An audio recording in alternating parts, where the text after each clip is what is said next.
ou bonsoir, bienvenue sur TV5 Monde et dans le magazine de l'art de vivre et de l'excellence Nec Plus Ultra. C'est justement d'excellence dont il va être question aujourd'hui. Matinée, vous allez voir de cette French Touch qui donne peps et charme à tout ce qu'elle investit sommaire.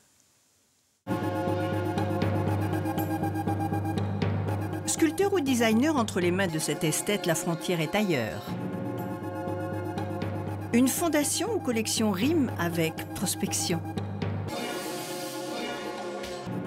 L'été en pente douce avec un couturier ultra raffiné. Vous serez dans de bonnes mains dans cet hôtel d'hier et de demain.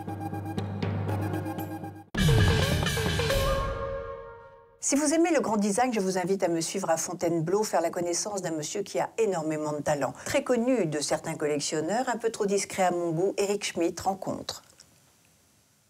Eric Schmitt perpétue à sa façon la tradition française des arts décoratifs en réalisant des pièces sur mesure ou numérotées de 8 à 24 selon les modèles. Les lampes en bronze de l'hôtel Montalembert ou les cheminées de l'hôtel Métropolitaine cultivent l'ambiguïté d'une démarche aux frontières de la sculpture, de l'architecture et du design. Pour concevoir ses œuvres, il s'est créé un refuge au cœur de la forêt de Fontainebleau. C'est donc là, à la campagne, qu'il fait pousser son mobilier aux formes paisibles et rassurantes. Cette personne travaille dans son atelier, itinéraire d'un autodidacte. Je faisais de la photo et de la musique, surtout beaucoup de musique. Et il a fallu que je choisisse entre les deux. Et juste au moment où j'allais choisir la musique, on m'a demandé de dessiner une petite série d'objets. Je ne savais ni souder, je ne savais rien faire. Et donc j'ai fait ça avec des matériaux de récupération que j'ai trouvés dans l'atelier où j'étais à l'époque. J'ai commencé comme ça, et comme finalement au départ je me suis dit je vais faire des objets, mais sans savoir exactement ce que c'était, c'est devenu naturellement des tables, des lampes, voilà. Devenu designer avec l'air de ne pas y toucher, Eric Schmitt a su imposer un style aux formes à la fois solides et douces auxquelles la galerie Dutco a rendu hommage cet hiver. C'est sa première grande exposition ici, parce que c'est un artiste que j'aime beaucoup et qui est dans la lignée des grands artistes, des grands créateurs des arts décoratifs. Mais il amène la modernité, avec des matériaux nouveaux, avec des matériaux aussi classiques comme le bronze. Et ce sont ces formes rondes, ces formes sensuelles de certaines tables, comme celle-ci que vous voyez de dos. Et on ne sait pas d'où elles viennent, elles pourraient venir d'une autre planète, et elles sont là, elles ont atterri ici dans la galerie. Décidément, tout se fait un peu comme par miracle avec Eric Schmitt, comme si les choses avançaient par elles-mêmes. Revenons à la source d'un travail qui sait utiliser des savoir-faire ancestraux pour créer de nouvelles expériences. Eric Schmitt est un pionnier de la forme. Ce qui nous intéresse ici, c'est de ne pas travailler sur des formes référencées. Ça ne veut pas dire qu'on fait exprès d'être original et de rejeter tout ce qui... Mais c'est plutôt ça qui nous excite, c'est-à-dire vers quelque chose finalement qu'on ne connaît pas. D'un seul coup, on se rend compte qu'on est sur un terrain, on se dit là, il y a quelque chose qui... une forme, bon, pas référencée ou qui vient de nulle part, enfin, en gros et c'est à partir de là qu'on va... voilà, on s'est dit là, il y a quelque chose, donc on va creuser là-dedans.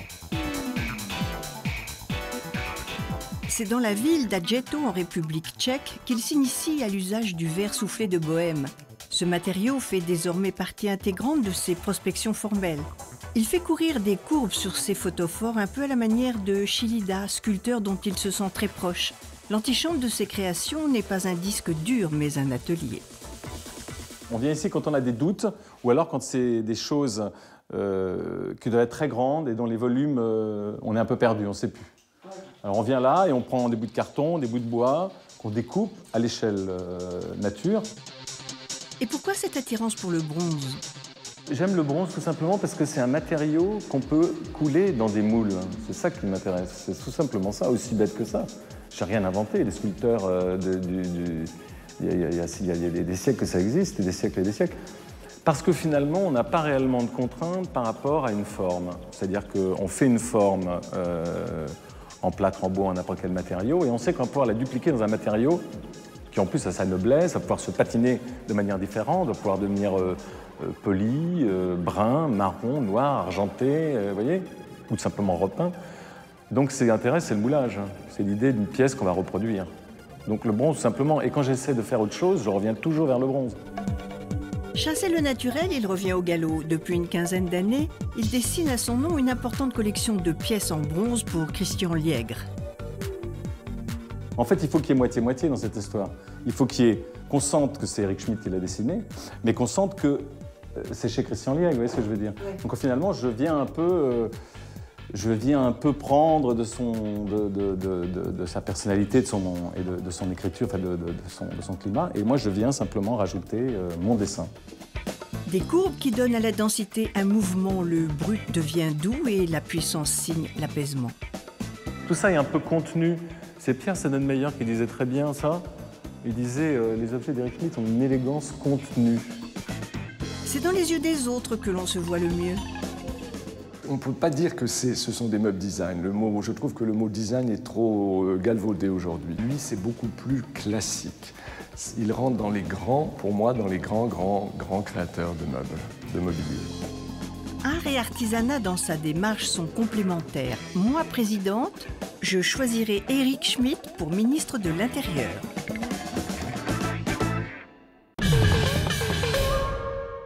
La musique mène à tout.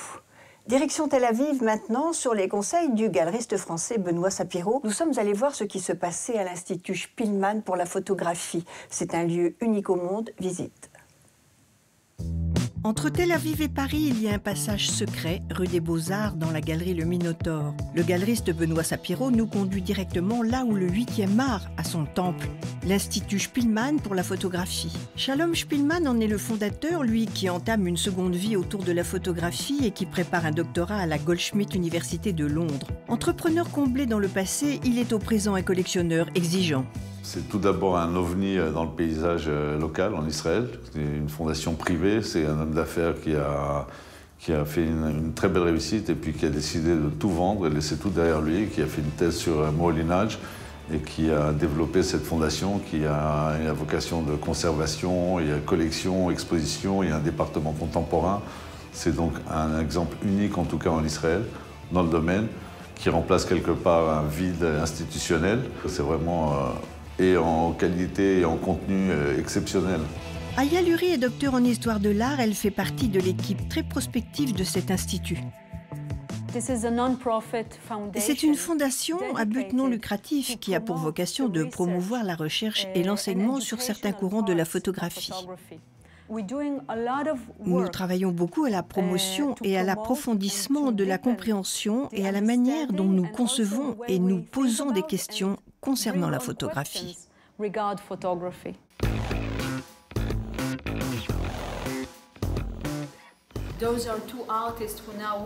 Ce sont deux artistes qui travaillent à Londres, Adam Brumberg et Olivier Chanarin.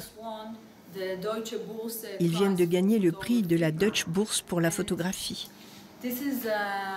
Ceci est un projet qu'ils ont réalisé à Belfast. Ils ont fait des recherches dans les archives locales et ont trouvé des diapositives avec des traces sur elles. Ils les ont donc agrandies et ont initié une réflexion sur le sens de ces traces. Celui-là n'est pas bon et celui-là est bon. Qui choisit ce qui est bien et ce qui n'est pas bien et pourquoi ?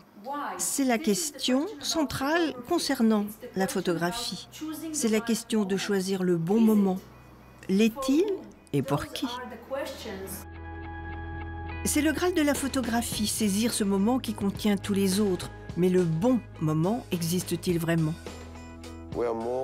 Nous nous concentrons plus sur la photographie abstraite, le mouvement New Vision. La photographie conceptuelle, la photographie construite. Car à travers les recherches et l'enseignement, nous pouvons plus apporter à la compréhension de ce qu'est la photographie. L'œil, cet organe si puissant et si crédule à la fois pour ceux qui ne croient que ce qu'ils voient. La réalité est en trompe-l'œil. Méfiez-vous des effets d'optique.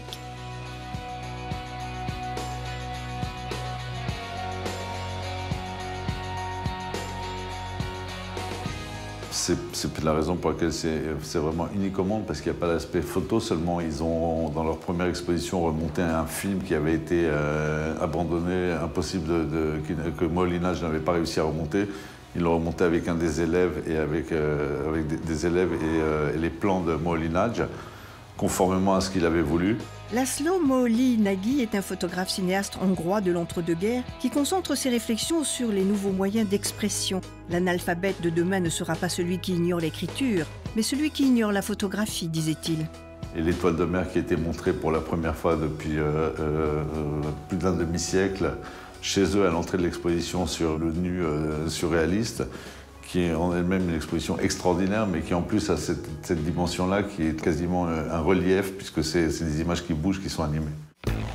Dans les tiroirs de cette jeune fondation se cachent des trésors d'époque et de styles très contrastés. 4 ans d'existence et déjà un fonds photographique d'une richesse et d'une variété impressionnantes. À cette cadence, l'Institut va constituer un pôle majeur de la photographie mondiale.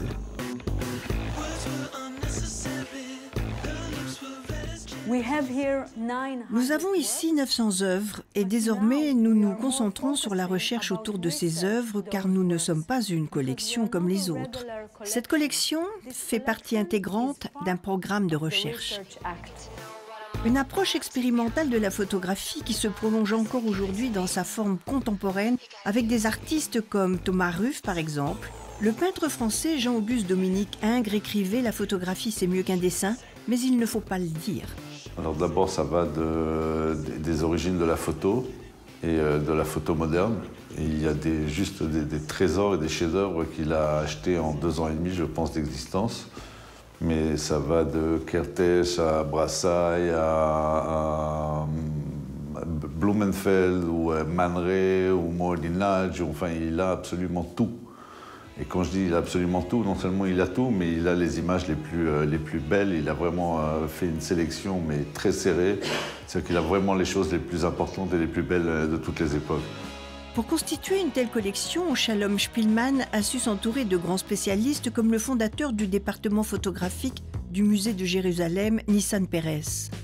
Étant donné qu'Israël aussi est un pays très récent, très nouveau, finalement, il a 65 ans à peine d'existence.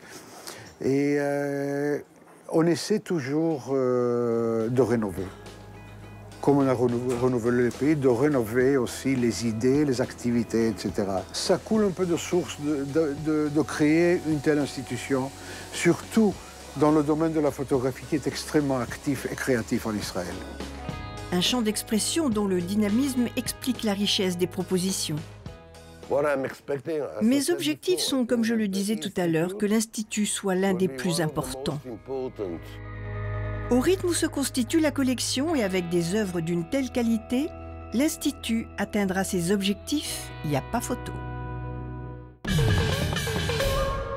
La mode aujourd'hui, ça pétille, c'est ultra mini ou long, c'est strict ou rock'n'roll, ça va aux jeunes filles et Dieu merci à leur maman, c'est GR, ce qui veut dire ultra glam, mais pas seulement défilé.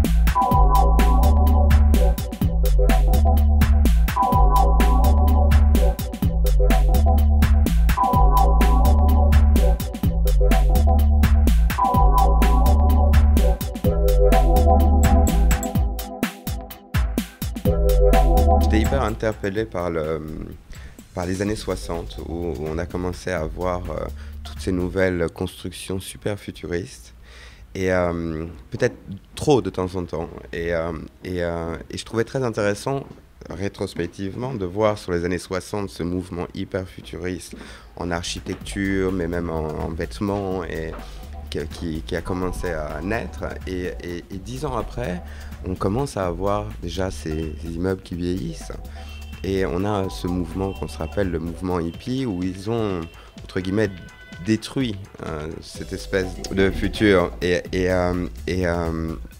j'adore ce concept où en fait c'est pas de destruction mais c'est plutôt d'humanisation.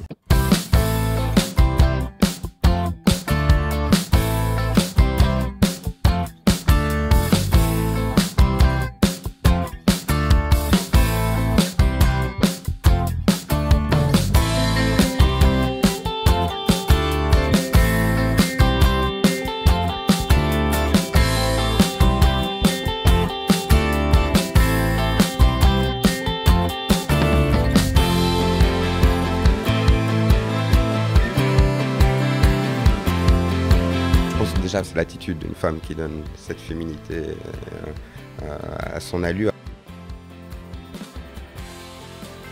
j'adore tout ce qui est assez structuré. Toujours très difficile en été parce que les matières ne nous permettent pas de faire des choses aussi rigides. Et donc, il y a eu tout un travail sur ces matières qui font référence à beaucoup sur tous ces matériaux de construction. Donc on a réussi à construire ces matières en gardant vraiment cette structure, cette épaisseur, mais avec ce sentiment de légèreté, une réelle légèreté. Et voilà, donc beaucoup de silhouettes, toutes mes trompe-l'œil, mes robes trompe-l'œil, toujours présentes. On voit beaucoup le sport, on voit dans tout ce futur à quel point les gens sont de plus en plus beaux, qu'ils prennent soin d'eux.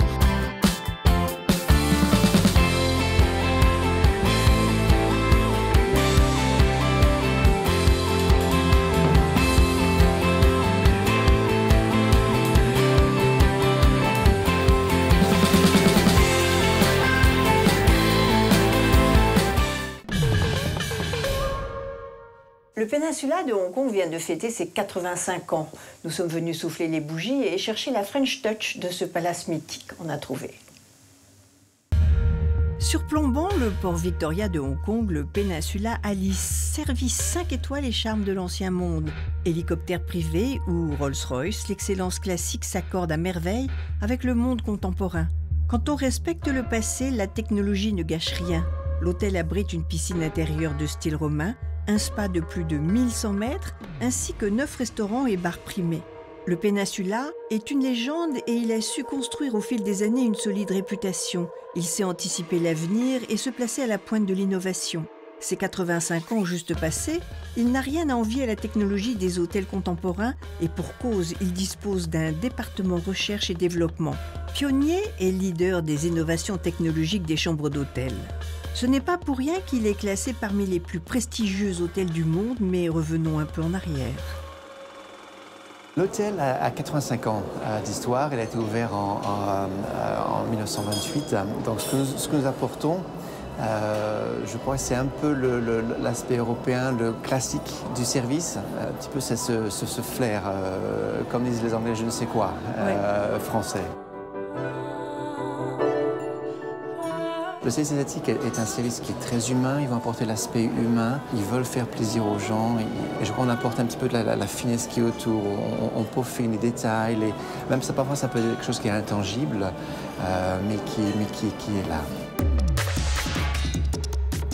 Côté déco, l'hôtel met la barre haut. En 2012, le Peninsula revoit entièrement la décoration de ses 300 chambres et investit 46 millions d'euros, rien que pour les yeux de sa clientèle. Inspirée par l'intérieur des yachts et des jets privés, la décoration est composée de bois précieux, d'acajou, d'ébène, de panneaux de loup plaqué.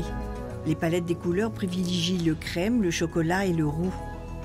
Les détails sont tout en raffinement avec des références à l'Asie, à l'Occident. Les salles de bain sont en marbre et bénéficient de baignoires spa et surtout de cette vue sur le port Victoria.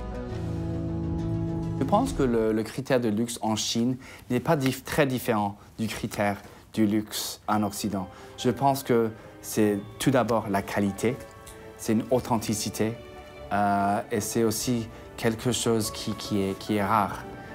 C'est pourquoi nous sommes contents que nous n'avons que 9 et bientôt 10 hôtels. Mais je pense que le marché chinois est très sophistiqué. C'est aussi sophistiqué que les marchés occidentaux, surtout parmi les grands clients.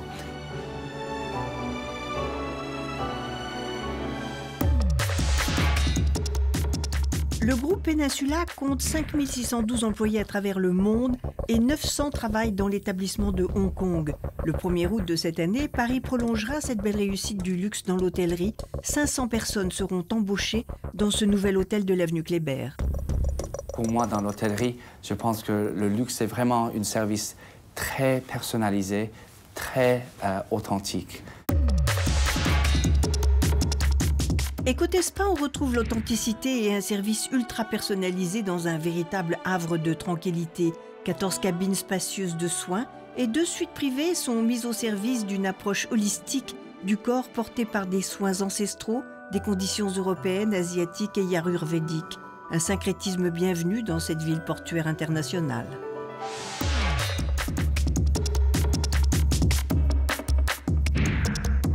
Côté restaurant maintenant, vous verrez, on est loin d'être dépaysé. L'art de la table est très important. Notre équipe culinaire comprend quelques membres français.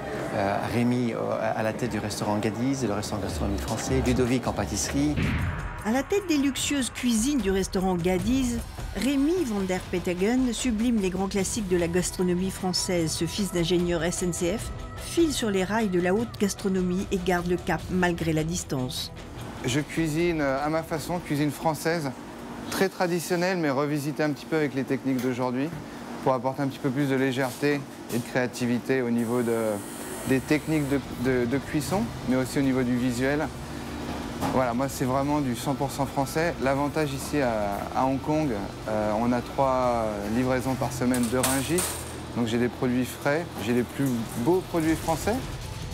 Rungis à Hong Kong, c'est le monde à l'envers et la spécialité du chef. Mon plat signature, c'est un plat que j'ai créé il y a quelques années dans mon ancien restaurant à Paris. C'est un pigeon avec une croûte de sucre muscovado de l'île Maurice.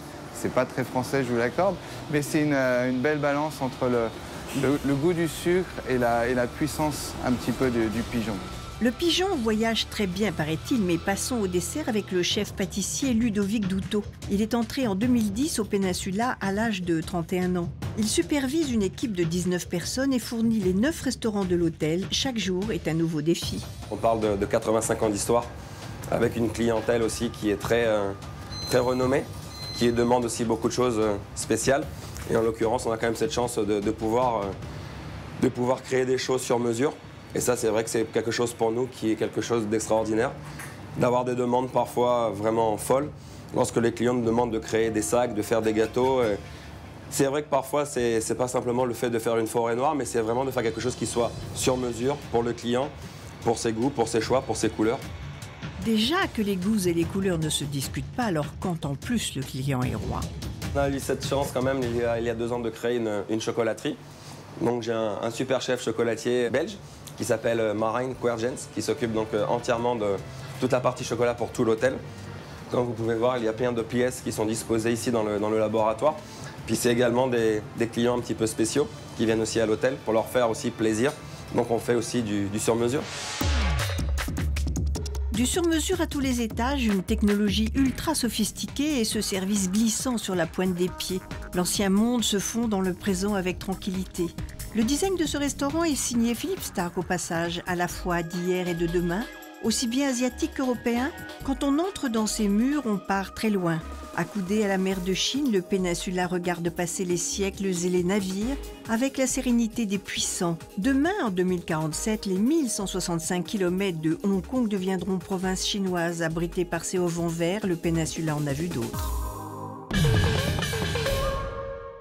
On attend avec impatience l'ouverture du Péninsula Paris prévue pour la fin août. Aujourd'hui, c'est l'écrivain français Bernard Werber qui nous donne sa définition du luxe. Le vrai luxe, c'est de ne pas dépendre des objets et surtout de ne pas avoir son bonheur ou sa joie qui dépend des objets. Merci. Bravo. Merci. À méditer. Merci de nous avoir suivis. Merci à Benjamin Stenitz de nous avoir reçus en sa galerie. Je vous retrouve la semaine prochaine, toujours sur TV5 Monde ou sur notre page Facebook avec notre coup de cœur. En attendant, on se renseigne pour savoir comment envoyer une invitation. Mais non, ce n'est pas si évident. Il y a des codes. Au revoir. Grand dîner ou plus petit, par SMS ou par écrit, que l'on soit invité ou que l'on convie. Lorsque vous êtes invité, vous répondez de la même façon qu'on vous a transmis l'invitation. Ça peut être par téléphone, vous répondez par téléphone. Ça peut être par SMS, vous répondez par SMS. Ça peut être par carton, vous répondez par carton. Lorsqu'on répond par téléphone, on répond franchement, on ne répond pas positivement. Si on se dit « oh ben je dis oui et puis on verra bien, si dans 10 jours j'ai mieux, au dernier moment je changerai d'avis et puis tant pis, je n'irai pas au dîner auquel j'ai répondu oui ». Avec ces pièces d'exception du patrimoine baccarat, une si belle table ne se refuse pas. Lorsqu'on accepte une invitation, c'est sans condition. C'est-à-dire qu'on ne va pas, au milieu de la conversation, glisser l'air de rien le yoraki, qui est vraiment la phrase extrêmement désagréable, qui a l'air de dire « je viendrai selon les invités ». Mais en revanche, une maîtresse de maison bien rodée, socialement, elle, par correction, doit vous donner quelques noms des personnes invitées, pour éviter qu'il puisse y avoir des malentendus, des personnes qui se retrouvent alors qu'elles n'auraient pas dû se retrouver. Donc, qu'on sache un peu qui sera présent. Évitons aussi de demander à la maîtresse de maison, là aussi la veille ou l'avant-veille, est-ce que je peux venir accompagner? Ça pose un problème à la maîtresse de maison. Donc la règle, elle est toujours la même, se mettre à la place des autres. C'est le point de départ de la délicatesse de la classe.